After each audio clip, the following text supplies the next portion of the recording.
You are watching the Doctalk show.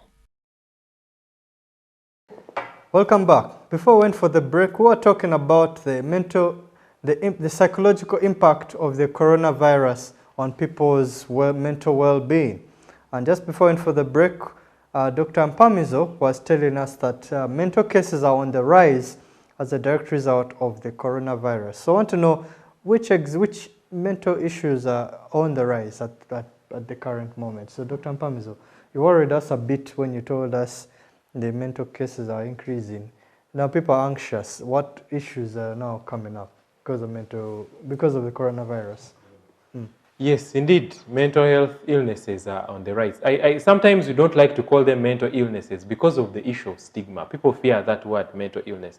So sometimes we call them psychological illnesses. Okay, so, but why do people fear the mental health? When they hear the word mental, I think it sets off alarms in their heads. You know, mental, this person is mental, he's going to undress, he's going to throw stones, he's going to Butabika.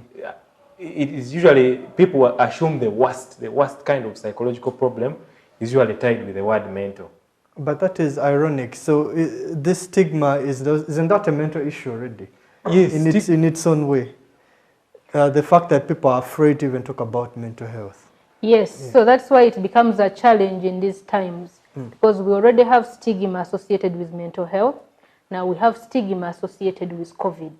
So now you have a concoction together. Yes, we have a double burden. What you call that. So now which psychological, okay, we'll call it psychological issues. Psychological issues, I think the mental thing may scare people. Which psychological issues do you see are increasing? The first on the list is, of course, anxiety. So anxiety disorders. Anxiety disorders is an English word. So anxiety means like fear. Fear. Being fear. So fear disorders are going to be on the rise. Like fearing what? Fearing. So someone with an anxiety disorder would have, poor sleep. They're on pressure all the time. They feel their heart is beating too much. When they go down to rest, they can't really rest. They feel like their body is tensed up. Or they are scared of moving out of the house, that they will catch corona. All those are... Or socializing with people. I know there are medical terms for these kind of conditions. But do they actually, how problematic are they? They can be problematic. These fear disorders. They can be very problematic. So imagine you're so scared and you spend 3 nights without sleeping. That is a big problem. Okay. So they can really be problematic. Or you're not eating because you're anxious, you're not eating. Or because you're anxious, you get a running stomach and you run into things like dehydration. So they can be a problem. People are anxious to go to hospitals now, I think, in a way. Yes. How has it been, Dr. Rachel? The patients who are supposed to be going to hospital and now they're fearful. What's it like for them? Yes, so there is increased anxiety, like Dr. Mpamizo has said, and that's because of the uncertainty of the times we are in. What happens next? What happens next? When we go back to work, when we go back to school. So that uncertainty causes fear in the people. And then the changed circumstances of living.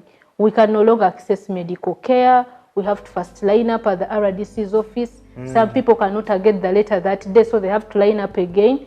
So you find that these are hindering our access to social facilities. They are no longer churches.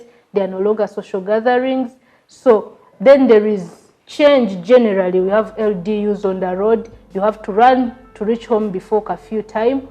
All that creates fear and anxiety in the people. And people are going to end up with what Dr. Mpamizo was saying. Poor sleep, poor appetite. They can't take care of their families. They can't function. Yeah. The mind generally has gone on a kind of a lockdown. Yes. All right. So apart from anxiety disorders, what other just before we go to another, I just want to add that, anxiety, sometimes when your body is anxious for a long time, your immune system can go down. So if you're anxious and you're not taking good care of yourself and the anxiety levels go up, you may be susceptible to certain illnesses because your immunity is down. Okay. I think at some point we're going to talk about how to deal with the anxiety. Now that's even more worrisome because now in the previous shows we're learning that the one person's immunity is what saves them from coronavirus. So now if the immunity goes down, aren't you increasing?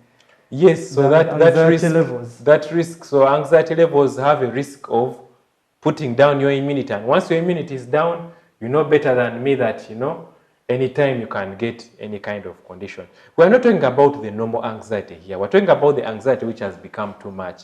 The pathological, like even the patient knows this is too much. Yes, this is too much. The pathological anxiety, the symptoms that we have mentioned, poor sleep, poor appetite, distressing dreams, hypervigilance. You get a small cough or you feel something in your throat. Maybe you've been taking tea badly and it gets stuck in your throat and you're like, am I now getting corona? That is the level of anxiety that we're talking about, which can cause you problems if you don't deal with it. But we know extra. Yes, we know there are other conditions also apart from anxiety. Okay. Dr. Rachel, as you know. Yes, so the other condition that is on the rise is depression, and many things are contributing to depression. The anxiety itself of I may catch corona, yes, that constant state of fearfulness can give you depression. We have changing economic times, food prices have gone high, and then we cannot access services. But then also we have things like job losses, unemployment, the uncertainty of will I have a job after COVID? Will I get my salary in full if I have a job? If I work for the day-to-day sustenance, how am I going to move forward through these tough times? These continuously create stress and worry and give us depression, which is also on the rise in the population. So how can someone know they are depressed? Because I think almost everyone will say, I feel depressed, but are there certain symptoms to show that, okay, yes, I might be depressed, I have to see a psychiatrist? There are levels. So I think there are 3 levels. There is mild, there is moderate, and then there is the severe depression. Okay. So the mild is not a problem. Once in a while. But what is in the mild? How will people know this is mild, this is severe? So what happens with depression is normally we say you're depressed if you have these symptoms for more than 2 weeks. Normally people in the population say I am depressed because they have been sad for 1 day. But when someone is depressed medically, they have been sad for at least 2 weeks. They have failed to do things that are enjoyable for at least 2 weeks. They can't sleep for that duration. Appetite has changed. They feel worthless. They see no hope in life. Then we say they are depressed. And now that can also have its levels, mild, moderate, severe, depending on how it affects your functioning. How bad it is. How it affects your ability to carry on with your work, how it affects your ability to look after your family. That impairment in your functioning is what gives us the levels of severity. So you mentioned inability to do work, inability to, you say changes in sleep, in appetite. I don't know what were the others again. Sadness, excessive Too much sadness, okay. Feeling weak for no particular reason. You just feel fatigued. No motivation for life, no hope. Some people even feel suicidal, like I wish I could just put an end to this. Yes, all so that those is are depression. some symptoms of depression. They seem very dark symptoms. So I'm just trying to imagine what it's like in mild versus severe. What is the comparison? How can one know, okay, my depression is not so much, it's mild, and this one is really severe, I have to go to see the doctor?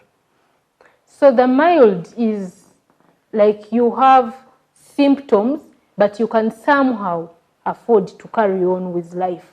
You can kind somehow of like afford, to get out of bed, drag your feet around, do housework. The more severe it becomes, the harder it becomes for you to even do the daily chores. Yeah. Okay, crazy times. Now, I imagine the COVID has definitely impacted in different people in so many ways, in causing fear problems, these are anxiety disorders, and in causing depression. So I think there are many more. I think we'll come back just after the break to talk more about other common psychological symptoms that exist as a direct impact of corona, or you could be having it and you didn't really know you had it. So don't go, we'll be right back after the break to discuss more about this. You are watching the Doctalk Show.